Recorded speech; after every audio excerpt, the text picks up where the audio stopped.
Donc vous voyez, je trouvais énoncé, d'une façon extrêmement simple, le principe premier de la psychanalyse. Et qui fait que quelquefois, il y a lieu de nous étonner quand même qu'une méthode et une pratique clinique qui invite seulement, parce que c'est quand même assez simple la psychanalyse dans son principe, c'est donner à quelqu'un la possibilité de parler, lui donner un lieu et un temps où il puisse venir parler. Et c'est ce que je retrouvais dans le propos de mes interlocuteurs au Japon. On va dire aux gens qu'ils peuvent parler. Et moi-même, dans ce film que j'ai réalisé, effectivement, qu'est-ce que j'ai fait? J'ai invité les gens à parler. Et ils ont parlé, et du coup, je me suis dit que finalement, ça pouvait faire quelque chose de tout à fait instructif pour nous et intéressant pour nous.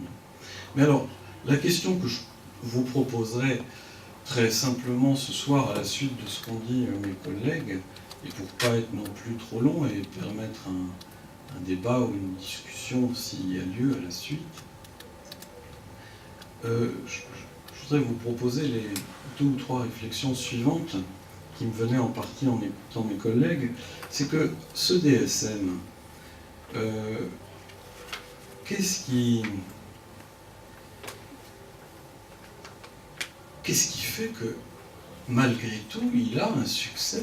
Je veux dire qu'il est prédominant dans le monde aujourd'hui, et de façon extrêmement sensible. Je crois qu'il répond à une attente qui est aujourd'hui prévalente et qu'il ne faut pas perdre de vue.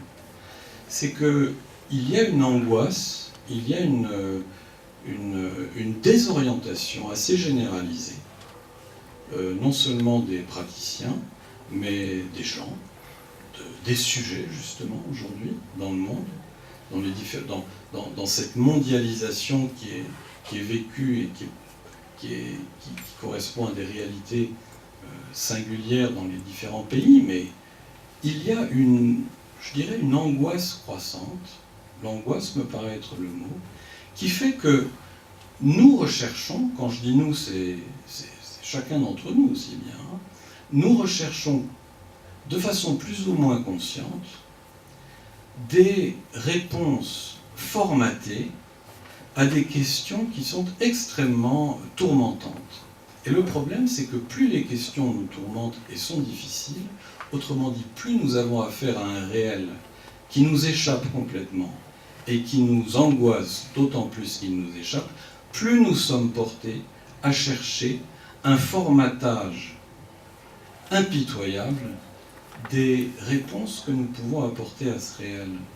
Et je crois qu'il y a là une des raisons pour lesquelles le DSM rencontre un succès considérable. Par exemple, chez les jeunes, parce que je reviens alors du coup au formatage que j'évoquais tout à l'heure, quand vous essayez de faire cadrer le réel selon les normes d'un tel idéal, vous êtes d'une férocité sans mesure. Et nous observons aujourd'hui comment, dans tous les domaines, dans le domaine de l'éthique, dans le domaine des opinions, dans le domaine des échanges, nous remarquons combien nous sommes de plus en plus, comment dire, formatés dans des standards dont il est de plus en plus difficile par rapport auxquels il est de plus en plus difficile de s'inscrire en faux. Nous constatons de plus en plus que les réponses que nous sommes en mesure de donner se réduisent de plus en plus à des espèces de normes très très simples. Voilà, c'est ce qui fait que la psychanalyse peut aujourd'hui à la fois apparaître comme quelque chose de très simple, on donne la parole à quelqu'un, et en même temps faire violence à beaucoup de gens parce que c'est pas une réponse adaptée de donner la parole à quelqu'un. C'est jamais une réponse adaptée. C'est toujours une réponse compliquée. Parce que on va prendre du temps. On ne peut pas répondre de façon adaptée quand on commence à donner la parole à quelqu'un. Ce sera forcément une réponse pas adaptée. Pas adaptée, mais tant mieux. Voilà, merci pour votre attention.